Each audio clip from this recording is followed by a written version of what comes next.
Good morning.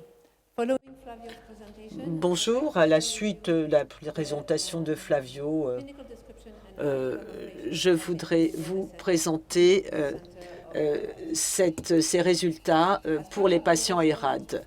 project to the pandemic, MSF set up a treatment MSF a mis en place un centre de traitement qui a en fait a fonctionné sur 2 périodes, fin juin 2020 jusqu'à fin septembre 2020, et puis de décembre au 2 mars de cette année. Les patients ont été adressés à partir des points de triage dans l'hôpital régional d'Erad, et puis des consultations IPD, et également par les consultations mobiles mises en place par le ministère de la Santé. L'hôpital de Chaidaye a une unité de soins intensifs avec une capacité de ventilation mécanique. Les critères d'admission sur ces 2 hôpitaux ont été discutés et approuvés avec le ministère de la Santé et ont été différentes pendant les 2 vagues. Au cours de la première vague, les patients avec un état modérément grave et des facteurs de risque ou très malades étaient hospitalisés dans le centre de traitement, alors que pendant la deuxième vague, seulement les patients dans un état sévère étaient hospitalisés. Les patients en état critique étaient hospitalisés à l'hôpital de Chadaillé. Et le laboratoire de l'hôpital régional effectuait les tests PCR. with an ICU of 32 beds under the full management and responsibility of MSF. Oxygen concentrators provided conventional oxygen therapy, the high-flow nasal oxygen therapy, and the non-invasive ventilation devices arrived at the end of the first wave and were used in the second. Other supportive treatment included treatment recommended by WHO and MSF, antibiotics, steroids, and anticoagulants, in addition to other relevant treatments. Basic hematology and biochemistry tests, pregnancy tests were available, as well as electrocardiogram and chest ultrasound. Standard X-ray were available at the Chaidaï Hospital. Routine monitoring data were collected in a standardized manner and entered in the clinical database. Le centre de traitement se compose donc de cette unité de 32 lits. Le protocole a été approuvé par les comités éthiques de MSF et des autorités locales. Et dans cette présentation, donc les patients avaient consenti à l'analyse de leurs données. Là, nous allons décrire les critères sociodémographiques, les données cliniques, y compris les comorbidités, complications, traitements et le pronostic. 517 patients sont décrits, 205 ont été admis lors de la première vague et 312 durant la deuxième vague. 60% des patients étaient des femmes, l'âge médian 60 ans. Aucune différence n'a été observée dans les caractéristiques patients entre les 2 vagues. Dans l'ensemble, 90% des patients ont été dépistés pour le Covid et 46% des personnes testées ont eu un test PCR positif et on a observé une positivité nettement moindre chez les patients de la seconde vague.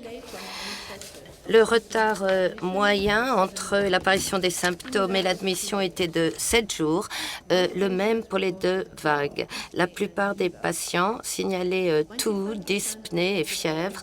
25% faisaient part d'une perte du goût et 20% d'anosmie.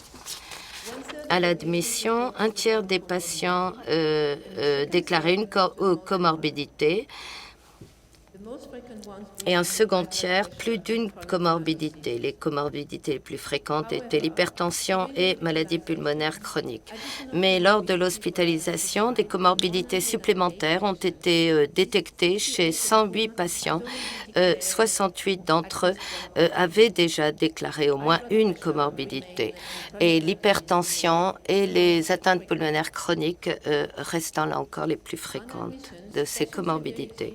À l'admission, la gravité de l'état des patients a été évaluée par le clinicien ou définie par un niveau de saturation en oxygène inférieur à 84 14%, qui est le seuil de MSF pour définir la sévérité de la maladie.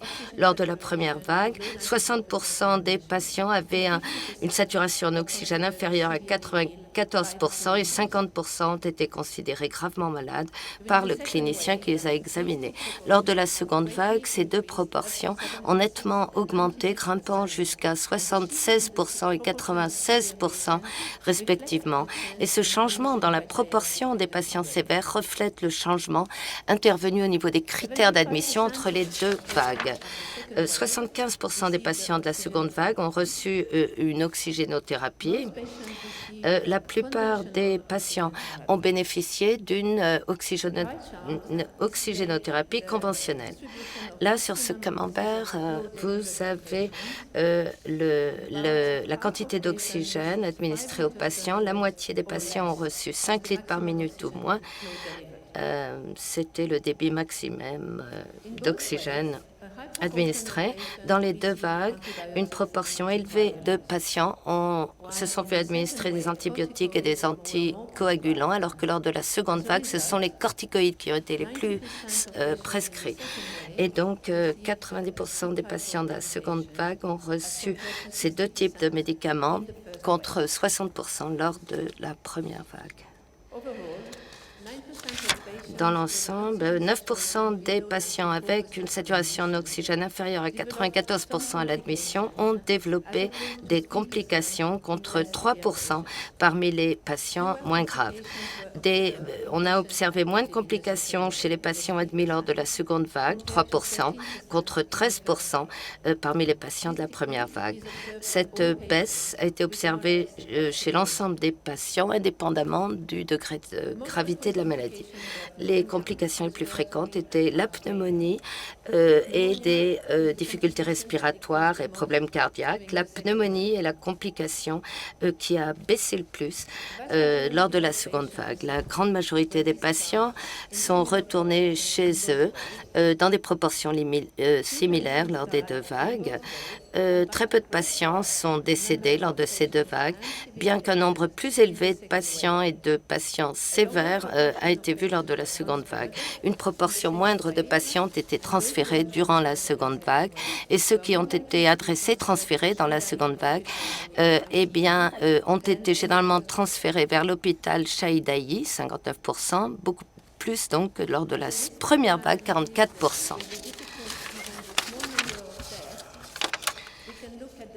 Une analyse des facteurs de risque est difficile étant donné le faible nombre de décès, mais on peut regarder les caractéristiques des patients. Sur les 8 patients décédés, tous sauf un avaient un test PCR positif, 5 étaient des hommes ou de sexe masculin, tous avaient au moins 55 ans et 5 sont morts dans les 4 jours qui ont suivi l'admission.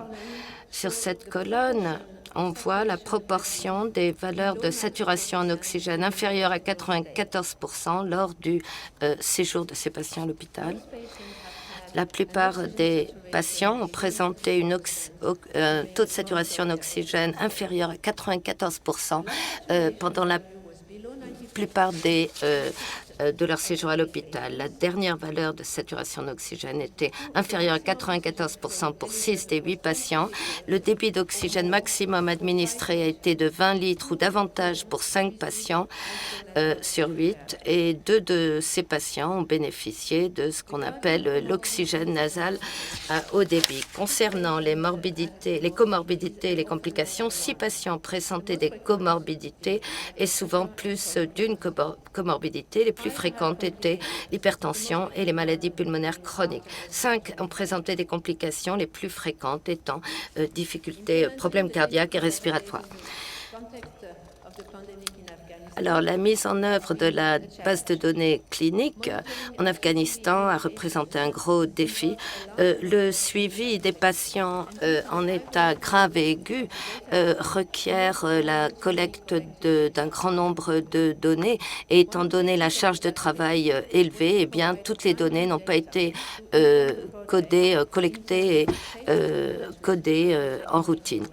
Un objectif était de donner des datas à temps pour éclairer les décisions du projet, pour le suivi des patients et la prise en charge des patients. On n'a pas terminé ça, mais néanmoins, cette base de données nous a fourni des informations intéressantes sur les résultats obtenus par les opérations d'MSF concernant la prise en charge des patients gravement malades, que le Covid soit soupçonné ou confirmé. Mais on a quand même pu mettre en œuvre cette base de données grâce à la motivation des personnels à tous les niveaux sur le terrain. Ça nous a permis de montrer que malgré un accroissement du nombre de patients et de patients sévères lors de la seconde vague, la proportion des patients qui ont pu rentrer chez eux est restée élevée. On a rapporté moins de complications et moins de patients ont été transférés. Cela montre que les personnels ont renforcé leurs compétences après les leçons tirées de la première vague. L'hospitalisation de nombreux patients a permis de diagnostiquer des comorbidités, notamment des maladies, des pathologies chroniques. Est-ce que cela reflète un manque d'accès aux soins? Est-ce que l'on néglige ces maladies chroniques ou est-ce que les deux sont vrais?